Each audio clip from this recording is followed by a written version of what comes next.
नमस्कार दोस्तों, मैं राकेश झा एक बार फिर हाजिर हूँ बाजार पे राय का एक नया एपिसोड लेकर। बाजार पे राय में हम लोग चर्चा करते हैं ग्लोबल इवेंट्स की, ग्लोबल मार्केट की और गोल्ड, डॉलर, क्रूड, सिल्वर, इन सब में क्या हलचल रही उसकी, और साथ में इन सब का भारतीय मार्केट पर क्या असर होता है उसकी। तो चर्चा चर्चा शुरू करने से पहले मैं अपना डिस्क्लेमर देना चाहता हूँ कि मैं किसी भी तरह से सेबी से रजिस्टर्ड नहीं हूँ, ना मैं रजिस्टर्ड एडवाइज़र हूँ, ना रजिस्टर्ड एनालिस्ट हूँ। तो जो भी मैं यहाँ कहता हूँ वो मेरी अपनी समझ होती है, मेरा अपना आकलन है, मेरे अपने नॉलेज के बेस पे। और इसका उद्देश्य केवल ये है कि मैं उन इवेंट से आपको अवगत करा सकूं, और आपके ट्रेडिंग में कुछ उसका अगर हेल्प होता है तो आप उसको यूज़ कर सकते हैं। लेकिन कोई भी इन्वेस्टमेंट डिसीजन लेने से पहले आप अपने एडवाइज़र से ज़रूर बात करें और आप तत्पश्चात या उसमें डिसीजन लें। तो आपको होने वाले किसी भी फायदे का और नुकसान का मैं जिम्मेदार नहीं हूँ, इसके लिए आप स्वयं जिम्मेदार होंगे। तो चलो आगे बढ़ते हैं। इसके साथ में एक और चीज़ मैं कहना चाहूँगा, जो मैं हमेशा कहता हूँ कि इसके पहले कि हम लोग आगे बढ़ें, आप फटाफट इसको लाइक कीजिए, शेयर कीजिए, और अगर चैनल को अभी अब तक आपने सब्सक्राइब नहीं किया है तो सब्सक्राइब कीजिए। तो शुरू करते हैं उस इवेंट्स के साथ में जो हमने जिसके ऊपर एक्चुअली पूरी दुनिया की नज़र पूरे वीक तक थी। वो इवेंट थी जैक्सन होल की फेड की मीटिंग। और इस पे सबकी नज़र इसलिए थी क्योंकि कई दिनों से हम लोग एक वर्ड चला आ रहा था, टैपरिंग। टैपरिंग का मतलब होता है कि जो स्टिमुलस अमेरिकन गवर्नमेंट या फेड ने पिछले कुछ महीनों से दिए हुए हैं, और वो जो एसेट परचेसिंग के थ्रू मार्केट में एक बेसिकली लिक्विडिटी क्रिएट की जा रही है और सपोर्ट दिया जा रहा था, उस सपोर्ट को धीरे धीरे निकालने का वक्त आ गया है। ऐसा कई फेड के मतलब जो मेंबर्स थे वो पिछले कुछ महीनों से इसकी लगातार चर्चा कर रहे हैं। तो इसी पे सबका एक्चुअली ध्यान था कि इस बार जेरेम पावेल जो कि फेड के चेयरमैन है, वो क्या इस पे डिसीजन लेते हैं। तो ये काफ़ी इवेंट जिसके ऊपर लोगों के ध्यान था, वो फाइनली अन इवेंट हुआ। इसमें कोई भी मतलब ऐसी कोई चर्चा नहीं हुई, या इस पे कोई पॉवेल्स ने अपना कोई निगेटिव रिस्पांस नहीं दिया। और इसका मतलब है कि जो अभी स्टिमुलस चल रहा है वो फिलहाल चलते रहेगा, और इसी वजह से मार्केट को एक नया बूस्ट मिला, और हमने अमेरिकन मार्केट्स में नया हाई बनते हुए दिखा। एक और जो वजह थी जो सेंटिमेंट्स को एक्चुअली पॉजिटिव कर रही थी, वो थी जॉनसन एंड जॉनसन की,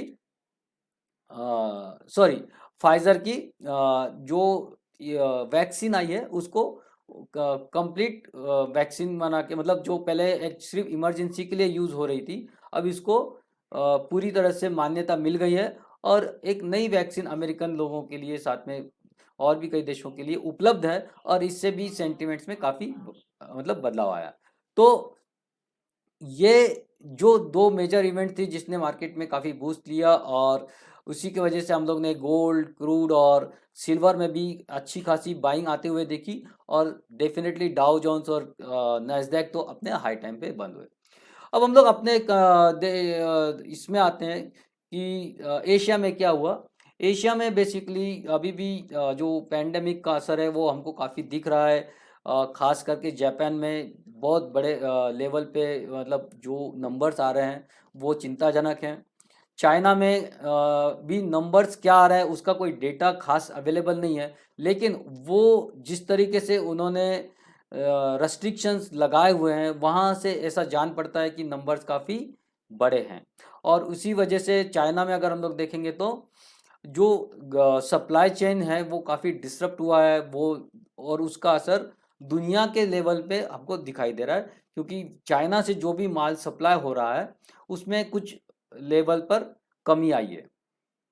तो ये चाइना का, जापान का हाल हम लोग ने देखा। अब इंडिया में इसका सबका क्या असर हो रहा है वो भी हम लोग देखते हैं। देखिए, इंडिया का जो बेसिकली हम लोग दो चीज़ों पे ध्यान दें कि एक है एग्रीकल्चर डेटा, तो हम लोग ये देखेंगे कि इस साल का एग्रीकल्चर जो हम लोग बोलते हैं खरीफ में जो बुआई हुई है, सोविंग हुई है, वो एवरेज से काफ़ी कम हुई है। तो इसका असर हमको अगले क्रॉप में भी आते हुए दिखेगा, हमको महंगाई बढ़ते हुए दिखेगी। तो ये एक चिंता का विषय है। लेकिन फिलहाल मार्केट ग्लोबल मार्केट को फॉलो कर रहा है, तो मार्केट अभी स्ट्रांग बना हुआ है और ये ऊपर की ओर जाता रहेगा। तो मैं मार्केट में फिलहाल बुलिश हूँ। लेकिन मैं सिंपल अभी भी कह रहा हूँ, जो मैंने पिछले 2-3 वीक से कह रहा था, कि आपको अच्छे स्टॉक्स में ही रहना है। उन स्टॉक से अब आप निकल जाइए जिनका फंडामेंटल्स अगर या तो आपको पता नहीं है या फिर वो अच्छे नहीं है। तो आप चूजी बनिए, अच्छे स्टॉक्स में एंट्री कीजिए और उसी स्टॉक्स में बने रहिए, आपको पैसा मिलेगा। अभी आपको जो स्टॉक निफ्टी बढ़ते हुए दिखेंगे, निफ्टी भी बढ़ेगा, मिड कैप भी बढ़ेंगे, स्मॉल कैप भी बढ़ेंगे, लेकिन अब जो बढ़ने वाले शेयर्स रहेंगे वो बढ़ेंगे जिनकी फंडामेंटल्स काफ़ी स्ट्रांग है। और आप भी अपने आप को उन स्ट्रांग स्टॉक्स में स्विच कीजिए। एक और चीज़ है जो सेक्टर वाइज मैं आपको बताना चाहूँगा कि कौन से सेक्टर से जो जिन पे मैं बिल्कुल भी बुलिश नहीं हूँ। वो एक सेक्टर है ऑटोमोबाइल, जो बिल्कुल भी अभी भी अच्छा नहीं कर रहा है। उनके जो आंकड़े आ रहे हैं वो उतने जानदार नहीं है। उनके पास में एक तो बड़ा इशू जो है वो सेमीकंडक्टर्स के सप्लाई का है, जिसके वजह से वो उतना सप्लाई उनका मतलब कम हुआ है। तो मैन्युफैक्चरिंग में भी असर हुआ है, ये एक उनका बड़ा प्रॉब्लम है। और इंडियन इकोनॉमी में अभी जो है ऑटोमोबाइल्स में कोई डिमांड उतनी बढ़ती हुई नहीं दिख रही है। ये एक मेरा सेक्टर है जिससे मैं दूर रहना चाहूँगा। दूसरा सेक्टर जो मुझे अभी नहीं परफॉर्म करते दिख रहा है वो है फार्मा। तो मैंने फार्मा से भी अपने आप को थोड़ा सा साइड में रख लिया है। फाइन फार्मा में एक दो स्टॉक्स जरूर हैं जो आपको परफॉर्म करते दिखेंगे, लेकिन मैं फिलहाल सेक्टर वाइज मैं फार्मा में भी बुलिश नहीं हूँ। कौन से सेक्टर मुझे पसंद है, तो जो सेक्टर है वो है एफएमसीजी और आईटी सेक्टर अभी भी मुझे अच्छा लग रहा है।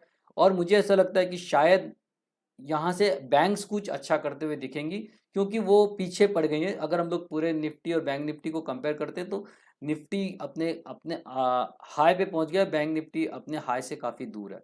तो शायद निफ्टी को कैच करने के लिए बैंक निफ्टी में आपको एक तेजी आते हुए दिखेगी, तो कुछ अच्छे बैंक्स में आप यहाँ से एंट्री कर सकते हैं। सीमेंट सेक्टर मुझे अच्छा करता हुआ दिखता है। तो ये जो सेक्टर्स है जो जिन पे मैं थोड़ा बुलिश हूँ। तो ये था मेरा इस वीक का समरी, ग्लोबल मार्केट और इंडियन मार्केट का। चार्ट क्या बता रहे हैं उसको हम लोग चार्ट पे चल के देखते हैं कि चार्ट पे हमको क्या दिख रहा है। साथ में हम लोग चर्चा करेंगे उन स्टॉक्स की जिसमें अगले हफ्ते आप इन्वेस्ट करके ट्रेड करके अच्छा पैसा कमा सकते हैं। तो चलो देखते हैं चार्ट क्या बता रहे हैं। तो दोस्तों ये देखते हैं कि चार्ट क्या बोल रहे हैं। पिछले हफ्ते में क्या इन्होंने चाल बताई और इस हफ्ते हम लोग क्या एक्सपेक्ट करते हैं। तो नैस्डैक हम लोग अगर देखेंगे तो अपने अप ट्रेंड पे कंटिन्यूस है और नया लाइफ टाइम हाई बनाया है और नया लाइफ टाइम हाई पे क्लोज हुआ है। डाउ जोन्स नया हाई तो नहीं बनाया, लेकिन वीकली बेसिस पे उसने अपना हाईएस्ट लेवल पे क्लोज हुआ है।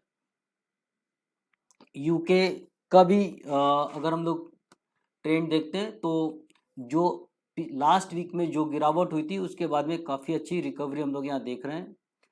डैक्स में भी रिकवरी है और निकाई जो कि अपने डाउन ट्रेंड में है वो कंटिन्यूस है, वहाँ कोई सुधार हमको अभी भी नहीं दिख रहा है। हांगकांग भी अपने डाउन ट्रेंड में बना हुआ है, उसने अपने जो प्रीवियस जो सपोर्ट को ब्रेक किया है, अब वापस वो वहीं से नीचे वापस शुरू हो रहा है। तो हांगकांग की अपनी परेशानियां हैं, हांगकांग में उनकी अपनी इंटरनल प्रॉब्लम्स हैं। लेकिन चाइना चाइना अपने साइडवेज ट्रेंड को मेंटेन किया हुआ है, ना वहाँ कोई बड़ी गिरावट है ना वहाँ कोई बड़ी तेजी है। तो वो अपने जो साइडवेज ट्रेंड है उसको वो कंटिन्यूस कर रहा है। तो बेसिकली इससे हमको क्या समझ में आ रहा है कि वैसे तो जो वेस्टर्न मार्केट है यूएस और यूरोप का, वो अपनी तेजी को कंटिन्यू रखा है और वो हर वीक ऑन वीक अपने नए हाई को बना रहा है। लेकिन जो ईस्टर्न कंट्रीज हैं वो बेसिकली उस पेस को मेंटेन भी नहीं कर रही है, इनफैक्ट वो अपना डाउन ट्रेंड बता रही है।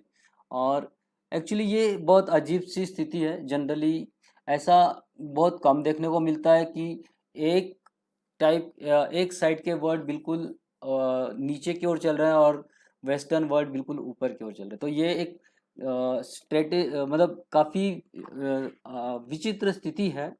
लेकिन यही एक बेसिकली हमको समझना चाहिए कि ये क्यों है।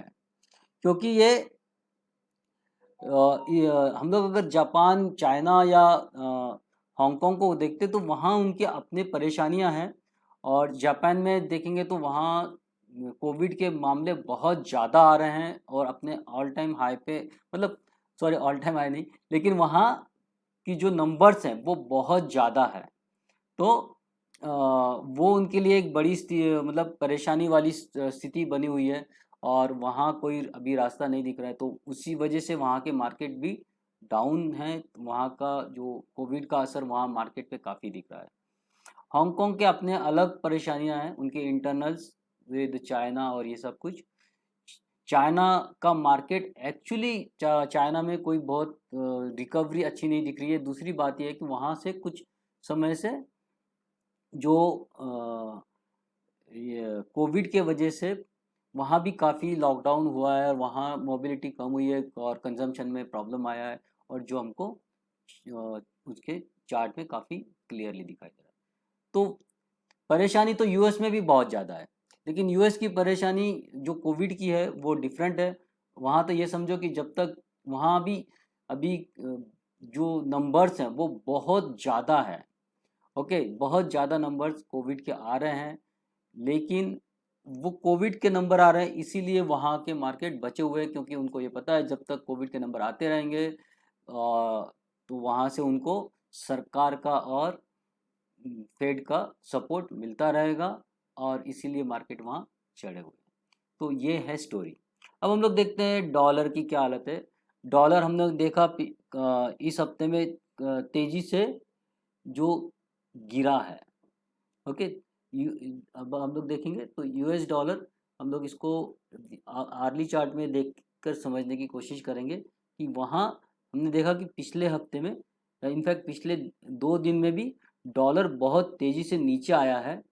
और अब हम लोग यहाँ क्या एक्सपेक्ट कर रहे हैं कि ये यहाँ एक सपोर्ट ले सकता है और सपोर्ट लेके वापस से 7380 और 74 के लेवल को टच कर सकता है।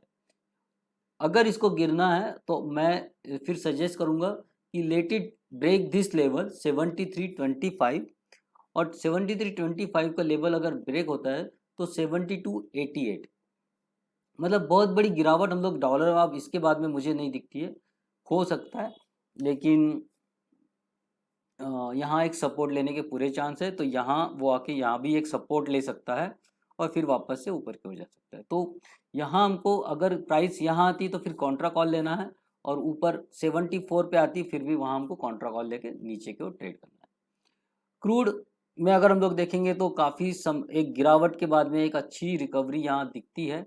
और जो रिकवरी है, अब वो रिकवरी अब हमको कुछ दिन साइडवेज में ट्रेड करते हुए दिखेगी। ये जो एक ट्रेड जोन बना हुआ है, हम लोग देखेंगे कि बहुत बड़ा जोन नहीं है, इसी जोन में हमको ये ट्रेड करते हुए दिखाई देगा। तो हमको करना क्या है, 5105 के ऊपर बाय करना है और 5176, 5212 और 5261, इन 3 लेवल के लिए हमको बाय करना है।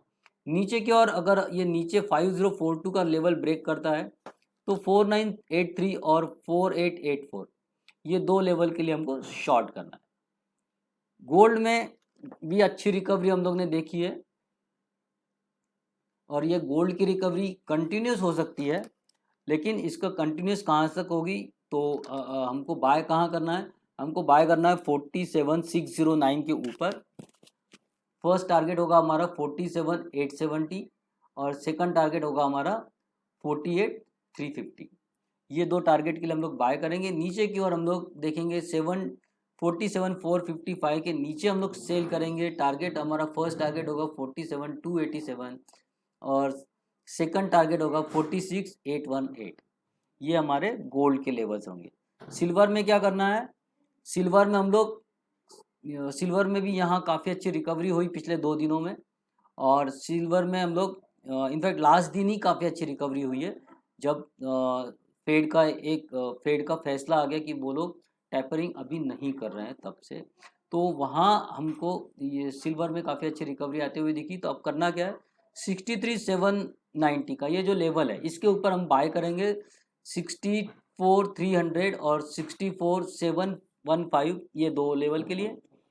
अगर यहाँ से फिर से चांदी नीचे की ओर जाती है तो हमको शॉर्ट करना है 63,358 के नीचे और टारगेट हमारा होगा 62,435। मुझे नहीं लगता कि ये दोनों लेवल इस लेवल से हम लोग इस वीक में बाहर आते हुए दिखेंगे। अब चलते हैं निफ्टी की ओर। निफ्टी में एक नया हाई बनाया है इस बार और इसने जो हाई बनाया था अगर ये क्लोजिंग को छोड़ भी दें तो जो रियल क्लोजिंग थी ये एडजस्टेड क्लोजिंग है। एक्चुअली रियल जो क्लोजिंग थी वो 16,705 की थी। तो 1605 के ऊपर एक्चुअली क्लोज हुआ था लेकिन एडजस्टेड क्लोजिंग हमको मिली जो 691 पे। तो अब मुझे काफ़ी यहाँ से बुलिश दिख रहा है मार्केट और बुलिश हमको करना क्या है, हमको 16,721 के ऊपर बाय करना है और टारगेट हमारा होगा 16,815 और 16,876। ये दो टारगेट हमारे होंगे। अगर हम लोग डेटा को भी चेक करते हैं तो 6900 के ऊपर काफ़ी कॉल राइटिंग है। तो ये हमारे लिए 6900 एक रेजिस्टेंस का काम करेगा। तो यहाँ आके आप एक बार कॉन्ट्रा कॉल लेके शॉर्ट भी कर सकते हैं। नीचे की ओर अगर नीचे की ओर जाने के चांस वैसे कम है क्योंकि मैं बुलिश हूँ, फिर भी अगर नीचे की ओर स्टॉक ये ट्रेड करता है तो 680 के नीचे हम लोग शॉर्ट करेंगे। फर्स्ट टारगेट होगा हमारा 16,600 और सेकंड टारगेट होगा 16,566। तो बहुत बड़ी गिरावट भी मैं यहाँ नहीं देख रहा हूँ और फिर एक छोटा सा शॉर्ट मतलब साइडवेज ट्रेड हमको यहाँ से मिल सकता है 200 पॉइंट ऊपर, इनफैक्ट 150-200 पॉइंट नीचे। तो इतना ही ये वीक में आपको मूवमेंट आते हुए दिखाई देगा। अब देखते हैं बैंक निफ्टी। बैंक निफ्टी अगर हम लोग देखेंगे तो बहुत it is not basically following the Nifty, अभी भी अपने हाई से बहुत पीछे है। तो अगर निफ्टी चलता है तो बैंक निफ्टी को भी चलना पड़ेगा। तो बैंक निफ्टी भी, क्योंकि मैं निफ्टी पे काफ़ी बुलिश हूँ, तो बैंक निफ्टी भी बुलिश निफ्टी को फॉलो कर सकता है। मुझे बाय करना है 35,746 के ऊपर। फर्स्ट टारगेट होगा मेरा 35,900, सेकंड टारगेट होगा मेरा 36,250 और थर्ड टारगेट होगा मेरा 36,480 का। तो ये 3 टारगेट के लिए मैं बाय करूँगा। नीचे की ओर अगर किसी वजह से मार्केट गिरता है, कोई भी वजह होती है, तो 35,382 और 35,077 ये दो मेरे टारगेट होंगे स्टॉक। और एक मैं शॉर्ट करूँगा 35,560 के नीचे, 550 के नीचे। ओके, तो इसके नीचे 35,550 के नीचे सेल टारगेट होगा 35,363 और 35,095। ये होगा मेरा, ये लेवल्स होंगे इस वीक के लिए बैंक निफ्टी में। अब हम लोग देखते हैं, मैंने TCS को एक्चुअली बाय दिया था करीब 33,300 में, 33,900 के पास में। तो 33,900 में मैंने इसको बाय दिया हुआ था। मैं इसको वापस डेली चार्ट पे लेके आता हूँ तो आपको समझने में आसान होगी। और ये देखिए कि मेरे जो 4,000 का स्टॉक ये है टारगेट है, वो उसको यहाँ उसकी ओर वो बढ़ते हुए हमको दिख रहा है। TCS यहाँ मेरा बाय दिया होता, इसके ऊपर मैंने कहा था बाय करना है। ओके, और यहाँ ये मुझे यहाँ एक्चुअली ये पहले नीचे गया फिर इसके ऊपर आया, और मैंने कहा था यहाँ कोई अगर आप नीचे भी लेते हो तो लेते रहिए, कोई प्रॉब्लम नहीं है, स्टॉप लॉस लगाना नहीं है, लेकिन मेरा टारगेट होगा 3 से 6 महीने के बीच में 4,000 का, और हम लोग 3,720 के पास में पहुंच गए हैं, और बहुत जल्द आपको 4,000 आते हुए दिखाई देंगे। ये मेरा फर्स्ट टारगेट है अभी का, तो ये प्रॉपर हमारे हिसाब से चल रहा है। फिर मैंने दिया था रिलायंस 2 वीक पहले यहाँ पे बाय करने के लिए 2150 के पास में, और यहाँ एक बहुत अच्छा हमको ट्रेड मिला, इनफैक्ट 48 पे ही दिया था यहाँ। ओके, तो ये एक जो मेरा टारगेट है, फर्स्ट टारगेट के बहुत पास में हम लोग पहुँच चुके हैं, और यहाँ भी हमको एक बड़ी अच्छी मूवमेंट मिली है।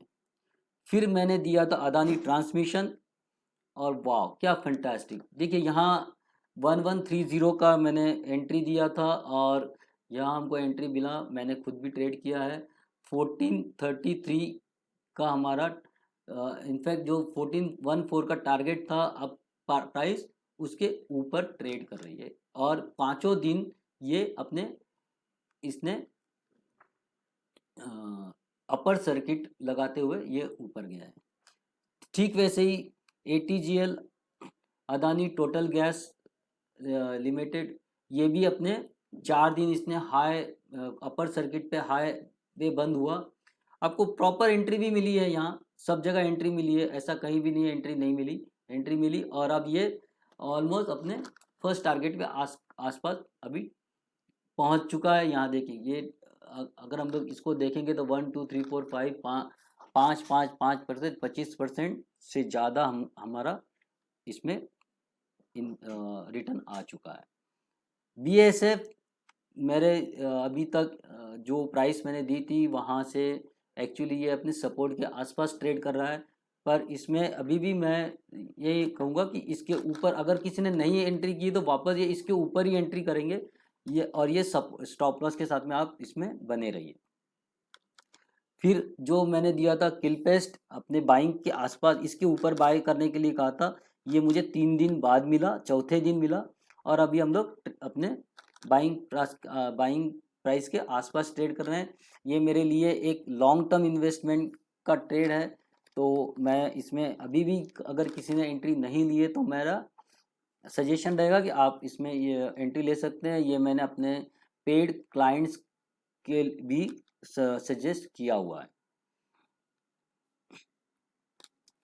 फिर जो है महिंद्रा लॉजिस्टिक को मैंने दिया था 718 के पास में, ये सेकंड डे ही इसने ऑलमोस्ट 10% का 10% का मूव उसने सेकंड डे ही दे दिया था, तो हम लोग के टारगेट के बहुत करीब पहुंच गया, तो वहाँ से नीचे आया, फिर अपने बाइंग लेवल पे ही आया, और फिर उसने रिवर्स दिया। आप लोग फिर एंट्री कर सकते हैं, अब ये आपकी मर्जी है, क्योंकि मेरा टारगेट इसके ऊपर भी है, जैसे ये लेवल पार करेगा हम लोग को यहाँ नई लेवल्स आते हुए भी दिखेंगे। उसके बाद में हम लोग देखेंगे पेट्रोनेट LNG, अभी हमारे जो रिकमेंडेशन बाइंग प्राइस है रिकमेंडेशन की उसके आसपास ही ट्रेड कर रहा है, तो अगर किसी ने नहीं किया है तो वो यहाँ ट्रेड कर सकता है। एस्टरडीएम भी एक्चुअली एक पहले दिन इसने ज़रूर बहुत अच्छी मूवमेंट दिखाई थी यहाँ, फिर वहाँ से ये वापस नीचे आया, फिर नीचे आके अब वापस बाइंग प्राइस के आसपास है। मेरे लेवल्स जो है वो अभी भी कायम है, अगर किसी को ट्रेड करना है तो वो अभी भी इसमें नई एंट्री ले सकता है। अब जो है इस वीक के लिए मैं कौन से ट्रेड रिकमेंड कर रहा हूँ उस पे आते हैं। वो कौन से स्टॉक्स हैं जहां आपको इस वीक में अच्छी मूवमेंट मिल सकती है। पिछले वीक में तो हम लोग ने अदानी के जो स्टॉक्स हैं वहाँ बढ़िया से 25 से 27% तक का हम लोग को मूवमेंट मिला हुआ है। अब अदानी का एक और स्टॉक मैं यहाँ रिकमेंड कर रहा हूँ, और वो है अदानी पोर्ट्स। अदानी पोर्ट्स लेकिन हमको बाय, एक में याद रखना, हमको बाय 734 के ऊपर ही करना है, उसके पहले नहीं। तो उसके पहले हम लोग एंट्री नहीं करेंगे। 734 के ऊपर निकलता है तो हम लोग बाय करेंगे। स्टॉप लॉस होगा हमारा 684। ओके, स्टॉप लॉस होगा 684, टारगेट होंगे हमारे 802 और 900। तो by about 734, target 802, 900, stop loss 684। Next जो मेरा सजेशन है एबीबी, इसको मैं काफ़ी पहले से रिकमेंड करते आ रहा हूँ। ऑलमोस्ट मैंने इसको 900 के आसपास रिकमेंड किया हुआ है। 900 से पहले in fact somewhere here I recommended, और वहाँ से हमारा टारगेट जो है पूरा अब हम लोग देख रहे हैं तो ऑलमोस्ट डबल हो चुका है। तो 900 से रिकमेंड करते करते अब हम लोग 1850 पे आ गए, 1850 पे आ गए। वापस क्या करेंगे, नई एंट्री मैं दे रहा हूँ। देखिए ये क्या हो गया, यहाँ आके एक जो रेंज है, कंसोलिडेशन का रेंज है, वो यहाँ मुझे पूरी होती हुई दिखती है। यहाँ से अगर ये ऊपर निकलता है तो ये आपको नया हाई बनाते हुए दिखेंगे। तो हम क्या करेंगे, बाय करेंगे 1850 के ऊपर, टारगेट होगा 2188 और 2522, स्टॉप लॉस होगा 1643 का। आगे चलते हैं, नया स्टॉक एसीसी सीमेंट स्टॉक, वैसे भी काफ़ी डिमांड में है और अच्छे खासे राइज हम लोग ने यहाँ देख चुके हैं। फिर ये थोड़ी सी रिट्रेसमेंट हुई, एक कंसोलिडेशन, और ये कंसोलिडेशन ब्रेक करने के लिए ये वापस रेडी है। अगर निफ्टी ऊपर बढ़ता है तो डेफिनेटली सीमेंट स्टॉक्स भी वो हैं जो उसको सपोर्ट करेंगे। तो वैसे तो मैं आपको ये कहूँगा कि मेरे तीनों जो स्टॉक्स हैं इसमें, एसीसी, अंबुजा सीमेंट और अल्ट्रा अल्ट्रा सॉरी मुझे नाम याद नहीं आ रहा है, तो अल्ट्राटेक, हाँ, तो ये तीनों स्टॉक आप ट्रेड कर सकते हैं। यहाँ मैं एक ही रिकमेंड कर रहा हूँ लेवल के साथ में, वो है एसीसी।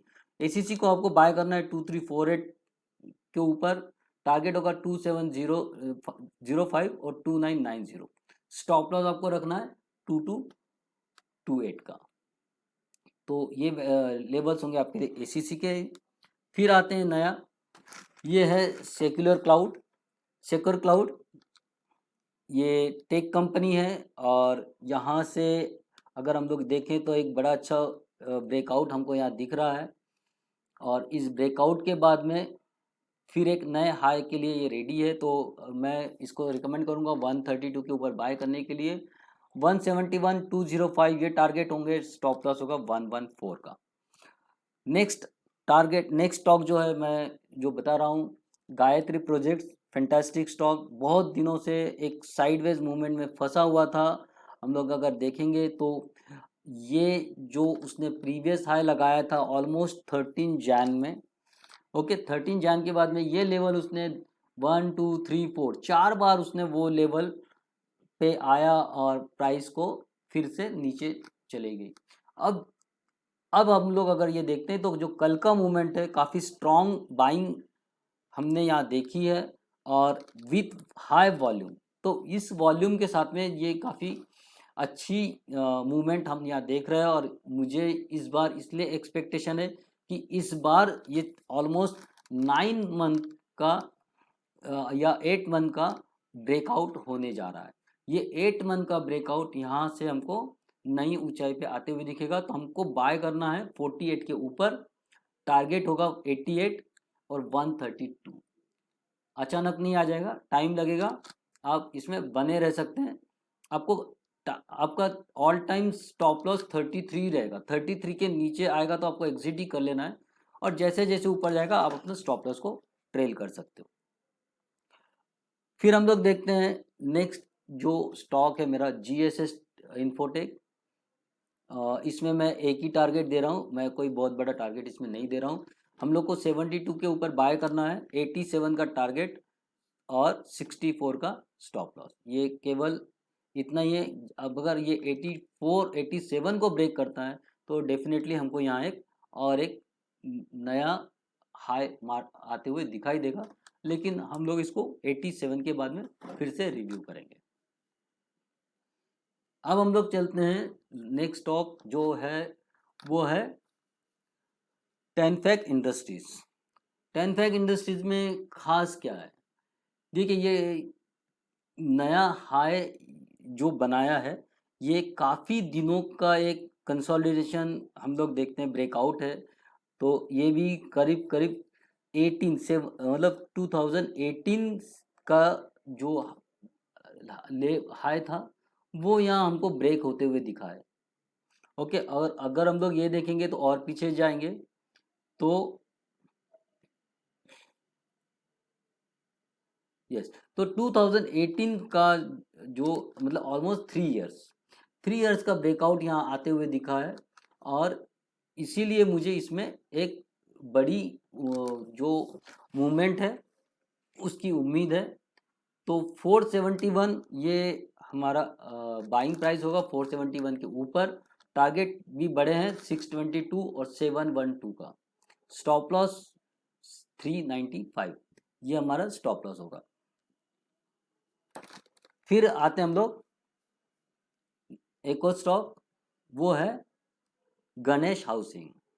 हाउसिंग में कुछ स्टॉक बहुत बढ़िया करते हैं, कर रहे हैं प्रॉपर्टीज़ के जैसे, तो उसमें से मैंने हाउसिंग को चुना है। ये ऑलमोस्ट अपने उस समय इसने भी काफ़ी दिनों के हाई को अपना ब्रेक किया हुआ है। अगर हम लोग इसको देखेंगे तो ये जो ब्रेक है करीब करीब ब्रेकआउट जो हम लोग बोलेंगे, ये भी 2 साल के आसपास का, 3 साल के आसपास का ब्रेकआउट है। और यहाँ उसने ब्रेकआउट देके यहाँ कंसोलिडेशन किया और ये वापस से ऊपर के लेवल पे चलने के लिए तैयार है। तो क्या करेंगे, 134 के ऊपर बाय करेंगे, 159 189 के टारगेट्स और 112 का स्टॉप लॉस।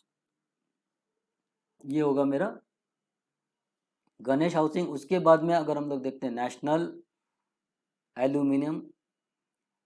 नेशनल एल्यूमिनियम ये खास इसलिए है क्योंकि मेटल में कुछ, एल्यूमिनियम में कुछ खास हो रहा है डिमांड के रूप में, और उसी के वजह से ये एल्यूमिनियम के स्टॉक्स जो भी हैं, नेशनल एल्यूमिनियम है, हिंडाल्को है, हिंडाल्को में भी मेरा सजेशन रहेगा, आप वहाँ ट्रेड कर सकते हो।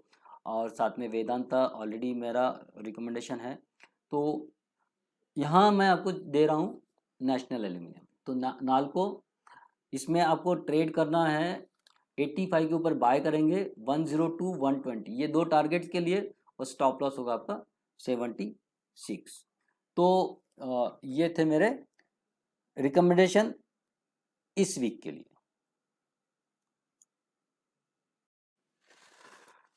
तो दोस्तों ये था इस हफ्ते का बाजार पे राय, जिसमें हम लोग ने ग्लोबल मार्केट के बारे में चर्चा की, क्या वर्ल्ड मार्केट में जो इवेंट्स था उसका क्या असर रहा, और उस पर चर्चा की। हम लोग ने उन स्टॉक्स को भी देखा कि जो मैंने पिछले 2-3 हफ्ते में आपको सजेस्ट किए थे, उनकी चर्चा की। बैंक निफ्टी में क्या हम लोग करके, कौन से लेवल्स हैं जहां आपको हेल्प हो सकती है ट्रेड करने के लिए, वो भी मैंने की। और साथ में उन स्टॉक्स की भी चर्चा की जिसमें आप अगले हफ्ते इन्वेस्ट करके अच्छा पैसा कमा सकते हैं। मुझे लगता है कि ये आप बाजार पैराय से आपको काफ़ी हेल्प हो रही होगी, और आप इसमें से कुछ पैसे कमा पा रहे होंगे। मैं फिर कहना चाहता हूँ, मैं कोई सेबी रजिस्टर्ड एनालिस्ट या एडवाइज़र नहीं हूँ, ये मैं अपनी समझ के हिसाब से करता हूँ। तो कृपया निर्णय अपने आप पर आप अपनी जिम्मेदारी पे लें, या आप अपने एडवाइज़र से बात करके लें। अगर आपने अभी तक लाइक नहीं किया है तो कृपया लाइक कीजिए, इसको शेयर कीजिए ताकि ज़्यादा से ज़्यादा लोग इसका एडवांटेज ले सकें, और सब्सक्राइब कीजिए। अभी भी सब्सक्रिप्शन का मुझे सबसे ज़्यादा आपसे बेसिकली शिकायत ये है कि आप एटलीस्ट लाइक कीजिए, कुछ कमेंट्स कीजिए, ताकि मुझे हेल्प हो सके इस प्रोग्राम को कुछ और बेहतर बनाने के लिए। तो दोस्तों फिर मिलेंगे अगले हफ्ते बाजार पे रह के अगले एपिसोड में। धन्यवाद।